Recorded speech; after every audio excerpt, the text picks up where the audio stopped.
विसरवाडी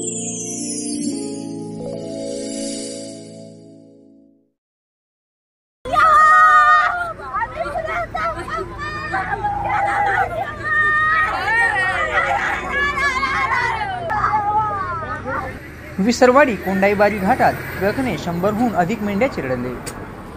रस्त्यावरती मेंढ्यांच्या मृतदेहाच्या खच व रक्ताच्या सरा।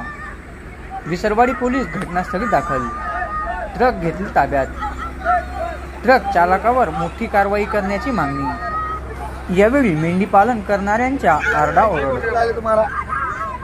आमच्या महाराष्ट्र न्यूज ब्युरो, नवापूर। आपल्या परिसरातील संपूर्ण बातम्या आपल्या मोबाईलवरती पाहण्यासाठी आमच्या महाराष्ट्र या चॅनलला सबस्क्राईब करायला विसरू नका।